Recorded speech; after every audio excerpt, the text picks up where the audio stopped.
ए बड़ दिन जो आसे से कौन हुए ना आम मान समस्त बहुत आनंद आसे आ समस्ते घर काम घर काम एते व्यस्त एते रही जाऊ जे आमर आनंद सहित व्यस्तता मिसी आत्मिक जीवन रे किछिटा व्याघात घटी जाए प्रार्थना रे हो वाक्य पठन हो समय व्याघात सेटा समय आम मैंने दे पारन किंतु प्रभुंकर उद्देश्य आम जो आनंद करू से कौन हुए ना से प्रभु हमको जानती मो से आनंद कर मो समय भी दे पारना तेणु प्रभु नाम गौरव हो आम मैंने जो बड़ दिन को आम केमिति पालन करचु किपर रोचु से बड़ दिन से विषय केतेटा विषय रखी प्रथम रखी बड़ दिन एक परित्राणर पर्व अटे आम किपरि परित्राण पाई किपरि परित्राण पथरे चलुचु ता विषय के आम प्रथमे पढ़ा माथ्यू 1:21 पर्व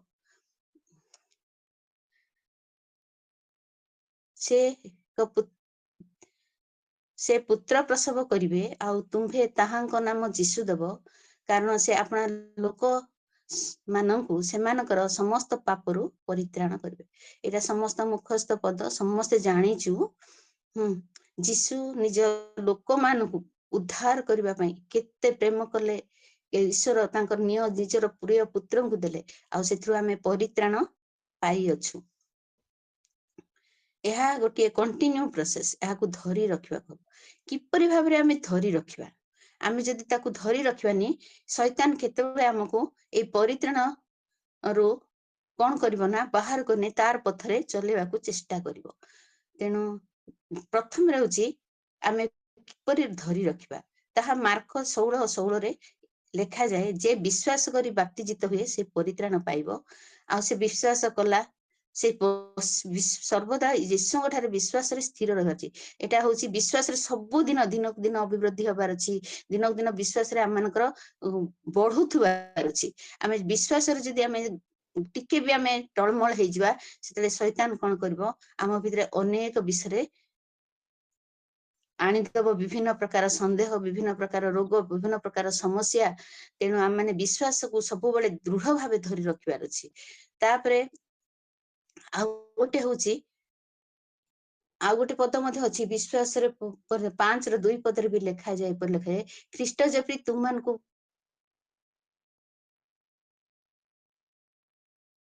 हाँ लिखा जाए नहीं सॉरी रोमी 10:10 रे लिखा है प्रभु का नाम धरी जे प्रार्थना करिवो से प्रार्थना मध्य गोटे कंटिन्यू प्रोसेस आम जब प्रार्थना बहला करवा प्रार्थना करवा ताहले आम परित्राण पाने आमर आत्मिक जीवन रे निश्चित भाव में कौन हुए ना टिके क्षति होता है तेणु टिके नहीं बहुत क्षति होता है यह मध्य गोटे तार धरी रखिबार प्रोसेस रखुची धैर्य धरी रहिबा कोथरे आजिकाली तो आपण माने समस्त जानिचंती किपरि भाव रे ताड़ना चलीची तेणु मार्क 13:13 रे लिखा जाए मोहर नाम सकाशे तुम्हें समस्त द्वारा घृणित हबो मात्र जे शेष पर्यंत धैर्य धरब से परित्राण पाइब एटा गली घर भीतर विभिन्न समय जो माने प्रभुंकर अति निकटवर्ती हेबे से निश्चित भाव से कौन विषय ताड़ना आसी पारे घृणित हो पारू हाँ से आम मैंने कौन कर कि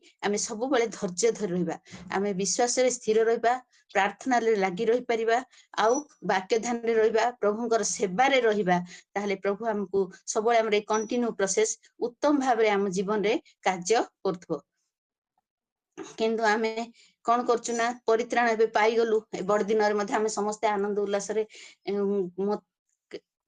आनंद उल्लास रे कटेलु किंतु ए परित्राण आमे कहा को दे कहा आम पई के परित्राण पाइछंती कि आमे आज चिंता करबा ताहा आमे मध्ये जदी परित्राण पाई कि आमे चुपचाप बसचु ताहले आम जीवन रो कोनोसी मूल्य नाही प्रभु को नाम रो गौरव हो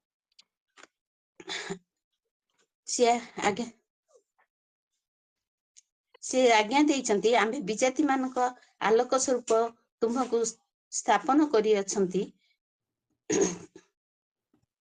जेपरी आम्भे तुम्हें पृथ्वीर प्रांत पर्यंत परित्राण स्वरूप पृथ्वीर प्रांत पर्यंत आम मान को परित्राण स्वरूप हेबार अछि जो माने आज एई परित्राण स्वाद चाखी नांती आम मान को सेमान पाखको जीवा को अनेक अछंती आज आम मान सेई परी परित्राण न पाइबा लोक मान पाखु जाउछंती समस्ते से किंतु जो माने जाई पारनंती आमे आज जाइछु कि नाही से विषय रे माने निज निज को समीक्षा करबा।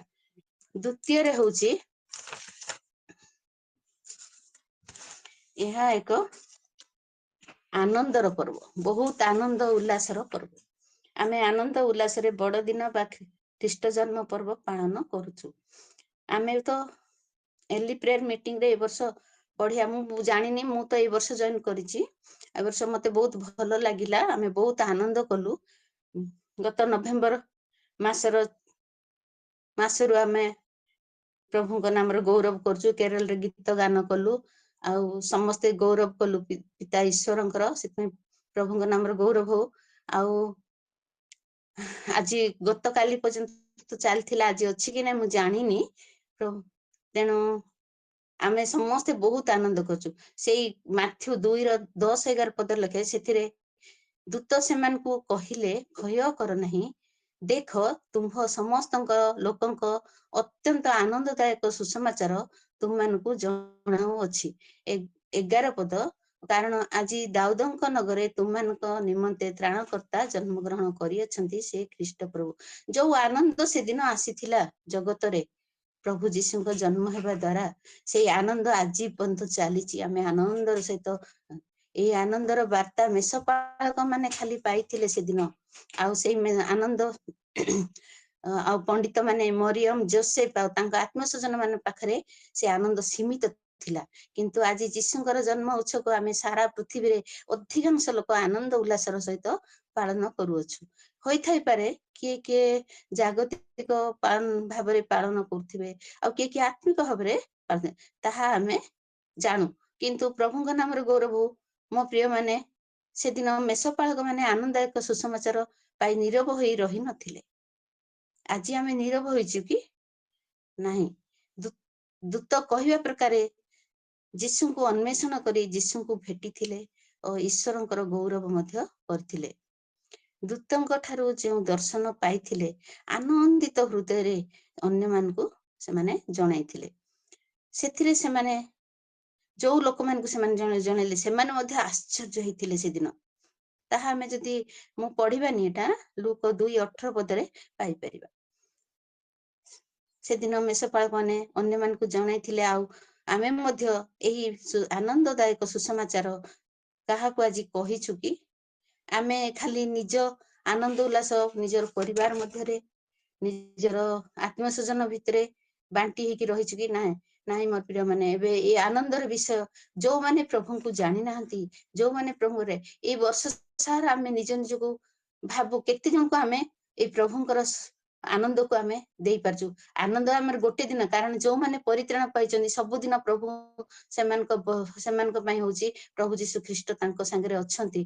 तेनो तांको हृदय रे जन्म ग्रहण करूछन प्रतिदिन आउ सब दिन कोन आमे प्रतिदिन कोन करूना सेते प्रभुंक सहित लागि रही अन्य मानक पाखरे ए आनंद उत्सव को आमे जेपरि बांटी पारू। आउ प्रभु से आनंद को आमे आजिर जो आमे जो जन्म पर्व रो आनंद आमे जणैलु। तेनु लोक माने जो आनंद पाइले आज आनंद द्वारा आमे किए भी आमे केते जन को प्रभु को निकट को ए आनंदर सहभागी करी आनी पारचु ताहा आमे चिंता करबा। मु विशेष किछ खने खाली केवल चिंतार विषय गुडा को मु आपण मानक आगरे रखुची। तापरे तृतीय होची एटा आलोक बा ज्योतिर पर्व। ताहा आमे पाइबा माथ्यू 2:8-9 पदरे। सेई अंचल रे केतेक मेषपालक पदारे रही रातिरे सेमानकर पल जगुथिले और प्रभुंकर जने दूत सेमानक निकटरे उपस्थित हेले। पुणी गौरव प्रभुंकर गौरवर ज्योति सेमानक चतुर्दिगरे प्रकाशित होला आउ सेमाने अतिशय भयग्रस्त हेले। ए आलोकर ज्योतिर पर्व रे चारियाडे केते सुंदर डेकोरेशन होई थाए। समस्त ख्रीष्टीय परिवार गृह गुडी करे मंडली गुडी करे पुणी डेकोरेशन होई थाए।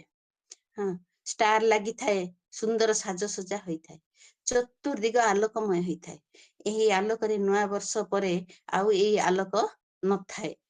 किंतु एपरी एक आलोक आमे देखि अछु ताहा केबे भी अंधकार हेबो नाही। से ज्योति होउछन्ती हमरो प्रभु जीशु ଖ୍ରୀଷ୍ଟ। ସେଦିନ ଥିଲା ଗୋଟିଏ ନିଆର ରାତି, ଯୋଉ ଦିନ କି ମେଷପାଳକ ଏଇ ଜ୍ୟୋତିକୁ ସେମାନେ ଦେଖି ପାରିଥିଲେ। ସେମାନେ ବାହାରେ ରହିକି କଣ କରୁଥିଲେ? ରାତିରେ ପଲ ଜଗୁଥିଲେ। ସୃଷ୍ଟିର ଆରମ୍ଭରୁ କେବେ ବି ଏପରି ପୃଥିବୀ ଉପରକୁ ଜ୍ୟୋତି ଆସିନାହିଁ କି ଆଉ ଆସିବ ମଧ୍ୟ ନାହିଁ। ତେଣୁ ସେ ଜ୍ୟୋତି ପୃଥିବୀବାସୀକୁ ଅନ୍ଧକାରରୁ ଆଲୋକ ପଥରେ କଢାଇ ଆଣିଲା। କିନ୍ତୁ ଯୋଉମାନେ ତାହାଙ୍କୁ ବିଶ୍ୱାସ କଲେ ସେମାନେ ହିଁ ସେ ଜ୍ୟୋତି ସେମାନେ ପାଇଲେ। ସେଦିନ ପ୍ରଥମେ ମେଷପାଳକ ମାନେ ସେଇ ଗୌରବମୟ ଜ୍ୟୋତି ଦେଖିଥିଲେ, କାରଣ ସେମାନେ ଜାଗ୍ରତ ଜୀବନ କାଟିଲେ। ମେଷପାଳକ ସେମାନେ ନିଦ୍ରା ଶୋଇ ନଥିଲେ ସେମାନେ, କାରଣ ସେମାନେ ଚେତା ଥିଲେ, ସେମାନେ ନିଦ୍ରିତ ନଥିଲେ।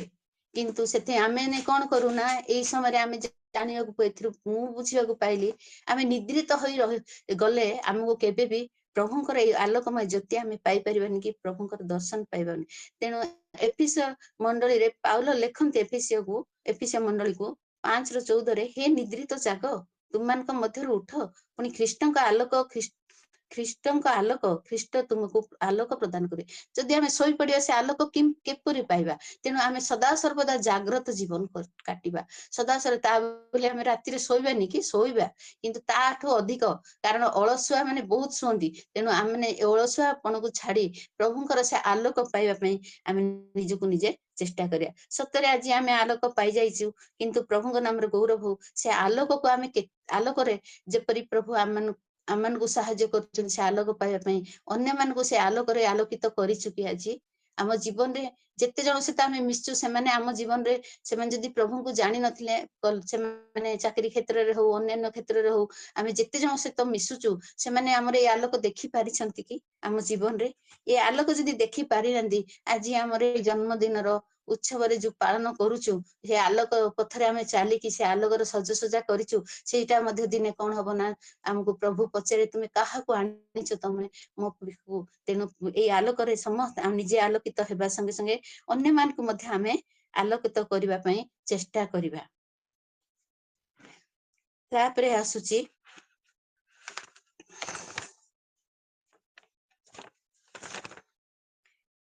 ଖ୍ରୀଷ୍ଟ ଜନ୍ମ ପର୍ବ ଏକ ପ୍ରେମର ପର୍ବ ଅଟେ। ଆମେ ସମସ୍ତେ ଆଜି ମଣ୍ଡଳୀ, ପରିବାର, ସମାଜ, ଆତ୍ମୀୟ ସ୍ୱଜନରେ ପ୍ରେମର ଅଭାବ ହେଇଛି।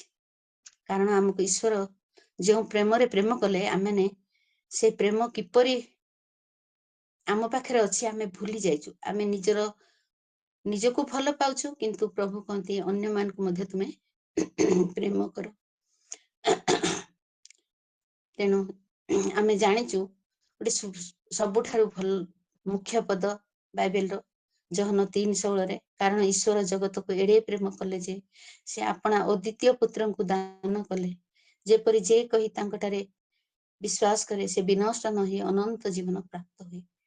ଏଟା ହଉଛି ମୁଖ୍ୟ ପଦ, ଆମେ ସମସ୍ତଙ୍କର ଘୋଷା ପଦ ଅଟେ।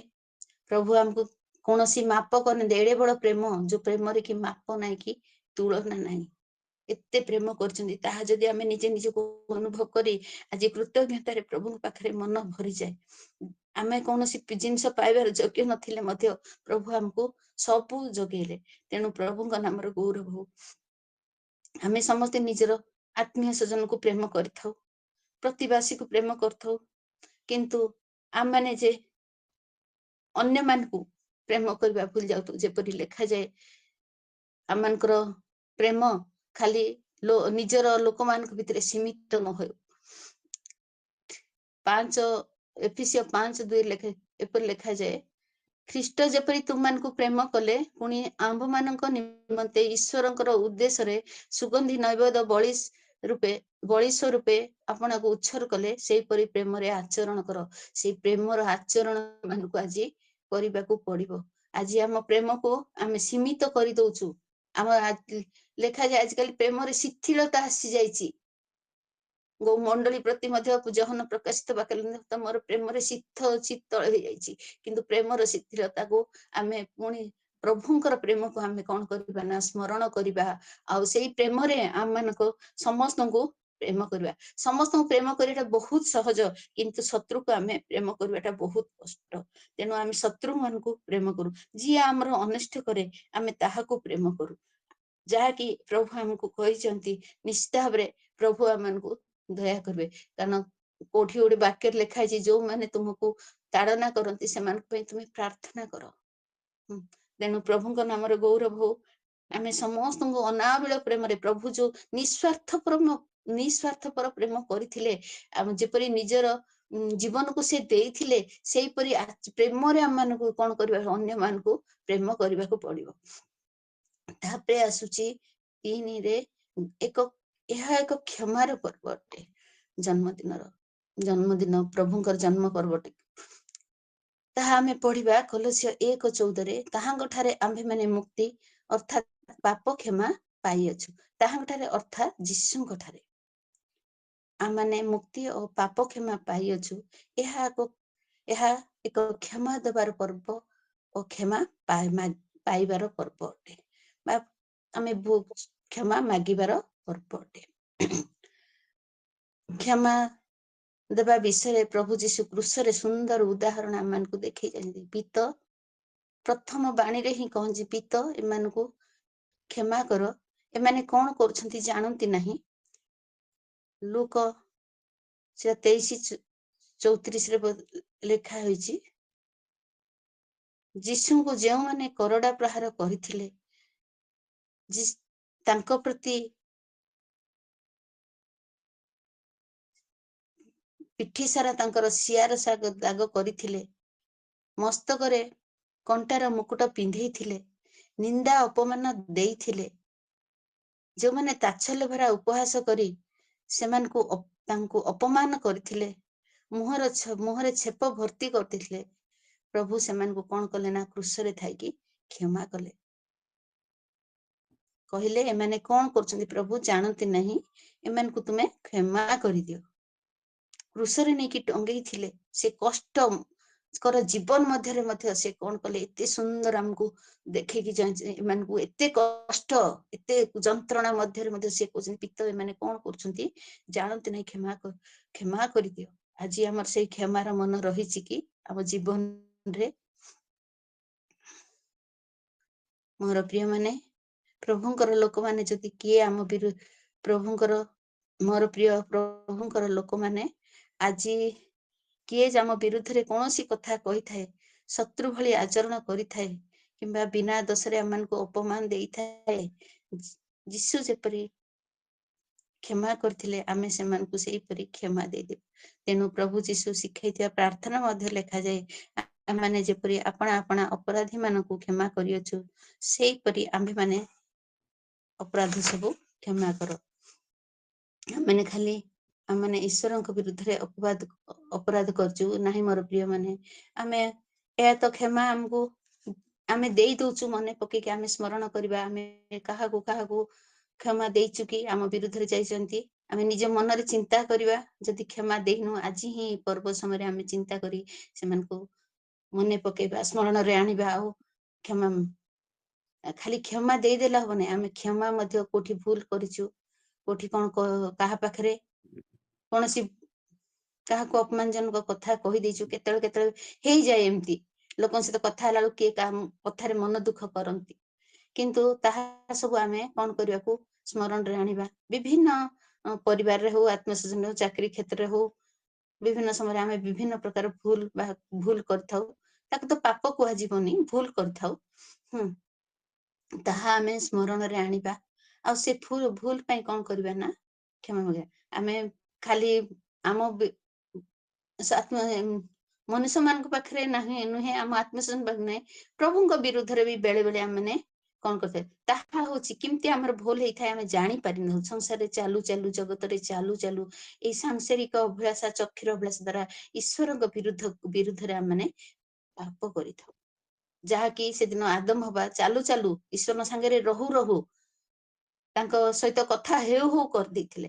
ଆମେ ମଧ୍ୟ ପ୍ରାର୍ଥନା ରହୁ ବେଳେ ବେଳେ ଆମର ହେଇଯାଇଥାଏ, କିନ୍ତୁ ପ୍ରଭୁ ଆମମାନଙ୍କୁ ଦୟା କରନ୍ତୁ, ଅନୁଗ୍ରହ କରନ୍ତୁ। ପୁଣି ଥରେ ଆମମାନଙ୍କୁ କଣ କରନ୍ତି, ପ୍ରଭୁ ଟାଣି ଆଣନ୍ତି।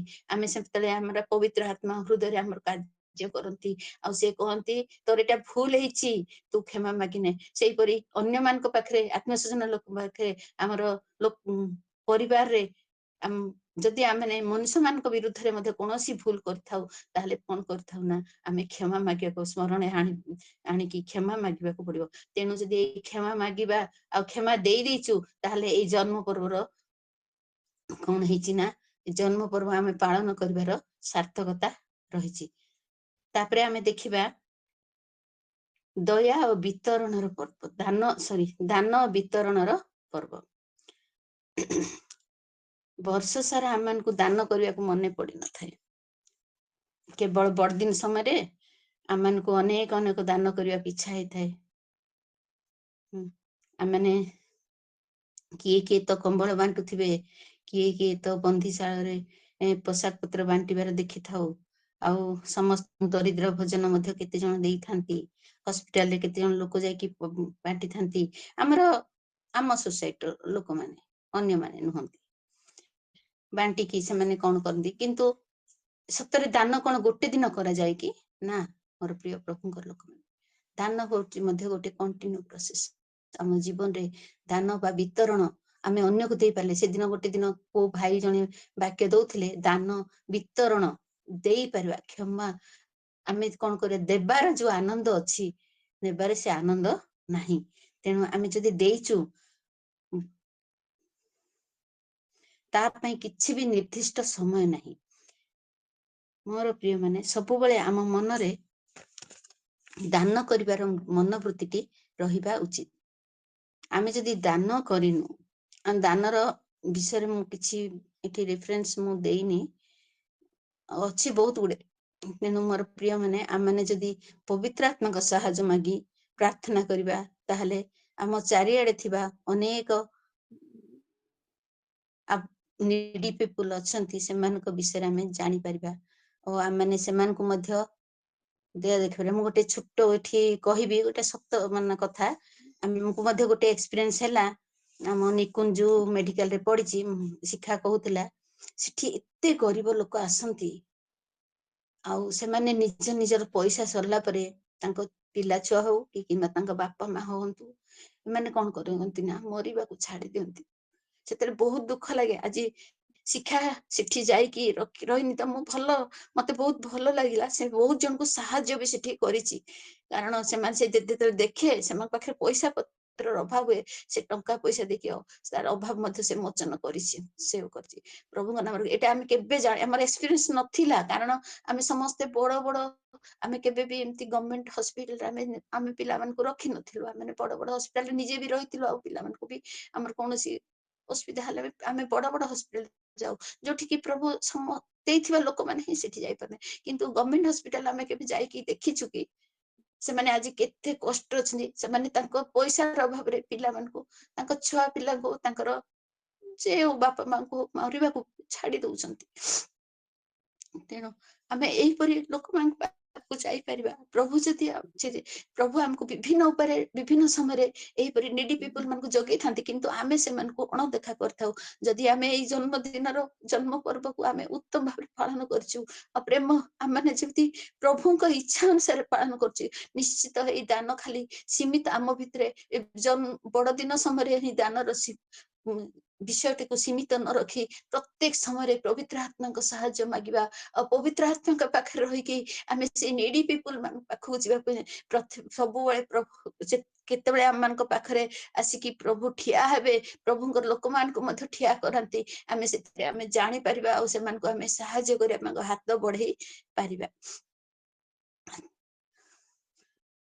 शेष रे आ गोटे कहिबी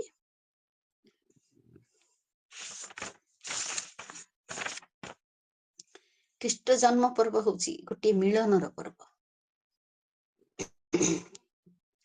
ताहा लिखा जाए एक माथु 1:23 पदरे देख जने कन्या गर्भवती होई पुत्र प्रसव करिवे लोके ताहाको नाम इमानुएल देबे। एही नामर अर्थ आमानक सहित ईश्वर। सदा प्रभु परमेश्वर आमानक दयालु प्रेमिक आमानक सदा सर्वदा आमान सहित रहिबा को चाहिथिले आम सहित रहिबा पे से चाहिथिले। किंतु आदम हवांकर अनाज्ञा बहता जोगु मनुष्य ईश्वर मध्य विच्छेद सृष्टि होइथिला। से इमानुएल से आमମାନଙ୍କ सहित रहिबा ପାଇଁ ଚାହିଁଥିଲେ। ଆମମାନଙ୍କ ସହିତ ଭଜନ କରିବାକୁ ଚାହାନ୍ତି, ଆମମାନଙ୍କ ସହିତ ସଦା ସର୍ବଦା ସେ ରହିବାକୁ ଚାହାନ୍ତି। ତେଣୁ ସେ ଯୋଉ ସୃଷ୍ଟି ହେଇଥିଲା ବିଚ୍ଛେଦ କିପରି ବା ଦୂର ହେଇଥାନ୍ତା।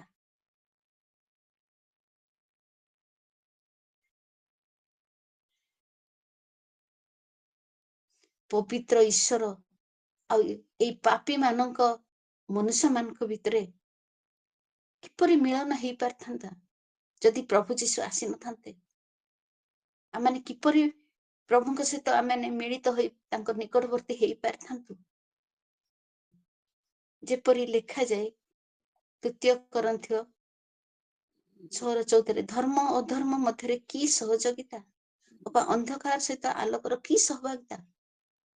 ଆଉ କିପରି ପବିତ୍ର ଈଶ୍ୱରଙ୍କ ସହିତ ଆମେ ମିଳିତ ହେଇଥାନ୍ତୁ, ହେଇପାରିନଥାନ୍ତୁ ମୋର ପ୍ରିୟ ମାନେ। ପ୍ରଭୁ ଯଦି ଏଇ ଜଗତରେ ଆସିନଥାନ୍ତେ ଆମମାନଙ୍କ ନିମନ୍ତେ, ଈଶ୍ୱର ଯଦି ପ୍ରେମ କରି ତାଙ୍କ ପୁତ୍ରଙ୍କୁ ଏଇ ଜଗତକୁ ପଠେଇ ନଥାନ୍ତେ, ତାହେଲେ କିପରି ମିଳନ ହେଇଥାନ୍ତା। ପ୍ରଭୁ କେତେ ଦୁଃଖ କରିଥିଲେ ଏଇ ବିଚ୍ଛେଦରେ। ତେଣୁ ସେଇ ପ୍ରେମକୁ ଆଜି କଣ କଲେ, ଆମମାନଙ୍କ ନିକଟରେ ପ୍ରେମ ପ୍ରକାଶ କଲେ। ପ୍ରଭୁଙ୍କ ନାମର ଗୌରବ। ଆମେ କିପରି ଈଶ୍ୱରଙ୍କ ସହିତ ମିଳିତ ହେଇଥାଉ। ତେଣୁ ପ୍ରଭୁ ଯୀଶୁ ଖ୍ରୀଷ୍ଟ ଆମମାନଙ୍କ ସହିତ ରହିବା ପାଇଁ ଧରା ପୃଷ୍ଠରେ ଜନ୍ମ ଗ୍ରହଣ କଲେ। କଲୋସିୟ 1:20 ଏପରି ଲେଖାଯାଏ, ପୁଣି ତାହାଙ୍କ କ୍ରୁଶର ରକ୍ତରେ ଶାନ୍ତି ସ୍ଥାପନ କରି ତାହାଙ୍କ ଦ୍ଵାରା ଆପଣା ସହିତ ସମସ୍ତର ମିଳନ କରନ୍ତି। ହଁ, ତାହାଙ୍କ ଦ୍ଵାରା ପୃଥିବୀ ସ୍ୱର୍ଗ ସ୍ଥିତ ସମସ୍ତ ବିଷୟରେ ମିଳନ କରନ୍ତି। ହାଲେଲୁୟା, ପ୍ରଭୁଙ୍କ ନାମର ଗୌରବ। ଆଜି ଯଦି ପ୍ରଭୁ ଧରା ପୃଷ୍ଠକୁ ଆସିନଥାନ୍ତେ, ସେ କ୍ରୁଶରେ ସେ କିପରି ଆପଣା ରକ୍ତ ଢାଳିଥାନ୍ତେ।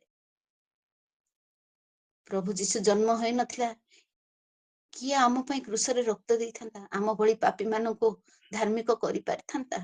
ଆମମାନଙ୍କ ପାପୀ ମାନଙ୍କୁ ଧାର୍ମିକ ପଥରୁ ପାପୀ ମାନଙ୍କୁ ଧାର୍ମିକ ପଥ ଦେଖେଇଥାନ୍ତା। କେହି କରିପାରିନଥାନ୍ତେ ମୋର ପ୍ରିୟ ମାନେ। ତେଣୁ ଏହା କେବଳ ଖ୍ରୀଷ୍ଟ ଯୀଶୁଙ୍କ ଦ୍ଵାରା ଏହା ସମ୍ଭବ ହେଇପାରିଛି।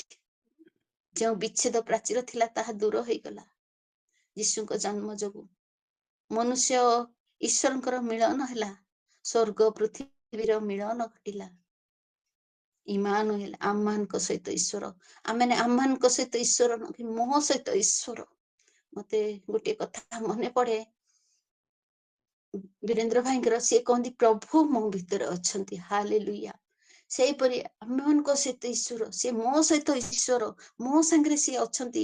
ତେଣୁ ସେ କହୁଛନ୍ତି ଆମେ ସେ ଈଶ୍ୱରଙ୍କୁ ଆଜି ବାହାରେ ରଖିଦେଇନୁ ତ। କାରଣ ଲାଉଦିକିଆ ମଣ୍ଡଳୀରେ ଯେପରି ପ୍ରଭୁ ଦ୍ୱାରରେ ଠିଆ ହେଇ ଆଘାତ କରୁଛନ୍ତି,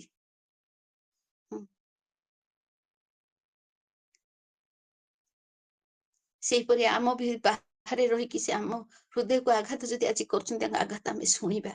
ଏ ଜନ୍ମ ପର୍ବରେ ଆମେ ଜାଗତିକ ବିଷୟରେ ପ୍ରଭୁଙ୍କୁ ଗ୍ରହଣ ନ କରି ଆତ୍ମିକ ଜୀବନରେ ପ୍ରଭୁ ଆମର ଜନ୍ମ ହୋଇଛନ୍ତି କି ନାହିଁ ଚିନ୍ତା କରିବା।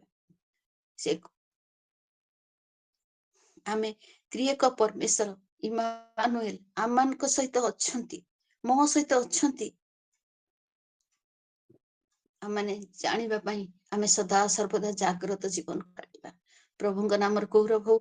ଯଦି ଏଇ ଶେଷରେ ମିଳନର ପର୍ବରେ ଯଦି ଆମେ ରହିଛୁ, ତାହେଲେ ଆମ ଭିତରେ ସେ ପରିତ୍ରାଣ ପର୍ବ ଆମେ ଦେଖିପାରିବା, ଆନନ୍ଦର ପର୍ବ ଆମେ ଦେଖିପାରିବା, ଆଲୋକର ପର୍ବ ମଧ୍ୟ ଆମେ ଦେଖିପାରିବା, ପ୍ରେମର ପର୍ବ ମଧ୍ୟ ଦେଖିପାରିବା, କ୍ଷମାର ପର୍ବ ମଧ୍ୟ ଦେଖିପାରିବା, ଦାନ ବିତରଣର ପର୍ବ ମଧ୍ୟ ଆମେ କଣ କରିବା ନା ନିଶ୍ଚିତ ଭାବରେ ଦେଖିପାରିବା।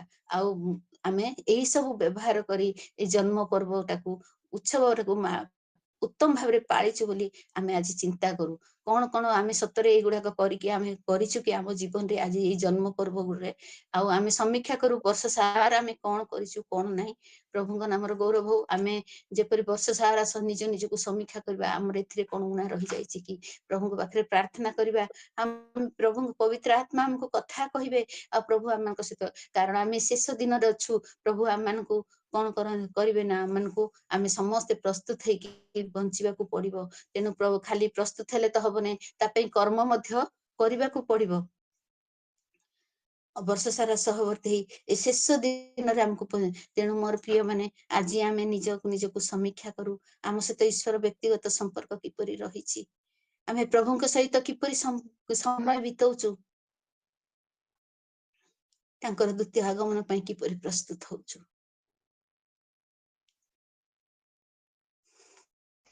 କାରଣ ପ୍ରସ୍ତୁତ ହେଲେ ଆମେ ଯାଇକି ସେଦିନ ତାଙ୍କର ତୁରୀ ଶବ୍ଦକୁ ଶୁଣିପାରିବା। ତାଙ୍କେ ମେଘମାଳରେ ଆସିବା ଦିନ ଆମେ ନିଶ୍ଚିତ ଭାବରେ ସମସ୍ତେ ବିଶ୍ୱାସ ରଖିଛୁ।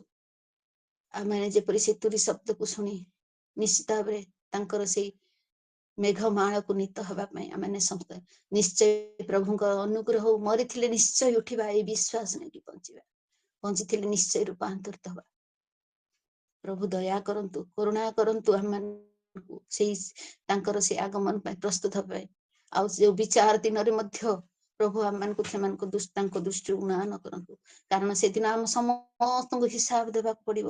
ଏଇ ସବୁ କାର୍ଯ୍ୟର ଏଇ ସବୁ ପର୍ବ ସମୟରେ ଆମେ କଣ ସବୁ ଆମେ ନିଜ ଜୀବନରେ ଆଣୁଛୁ, କିମ୍ବା ବର୍ଷ ସାରା ଆମେ କଣ ସବୁ କରିପାରିଛୁ, ଏ ସବୁ ଆମକୁ ହିସାବ ଦେବାକୁ, ଜୀବନର ସବୁ କିଛି ହିସାବ ତାଙ୍କ ପାଖରେ ରଖିବାକୁ ପଡିବ।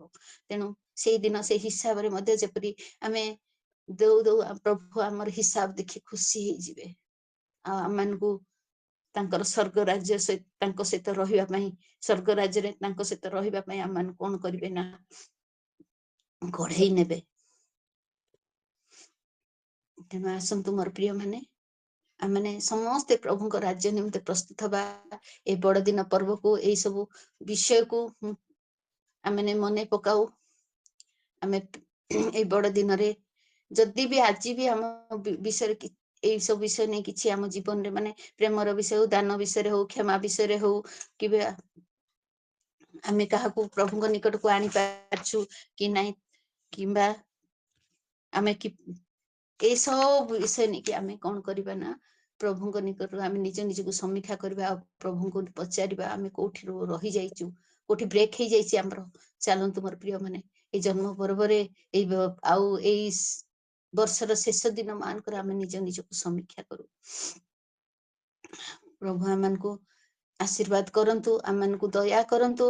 ଆମେ ନିଜ ବର୍ଷ ଶେଷ ଦିନରେ ସମୀକ୍ଷା କରି ନିଜକୁ ପ୍ରସ୍ତୁତ କରୁ ପୁଣି ନୂତନ ବର୍ଷରେ ନୂତନ ଭାବରେ ଆମେ କଣ କରିବା, ନିତର ଆତ୍ମିକ ଜୀବନର ନୂତନତା ନେଇ ପ୍ରବେଶ କରିପାରିବା। ପ୍ରଭୁ ଏଇ ବାକ୍ୟରେ ଆଶୀର୍ବାଦ କରନ୍ତୁ।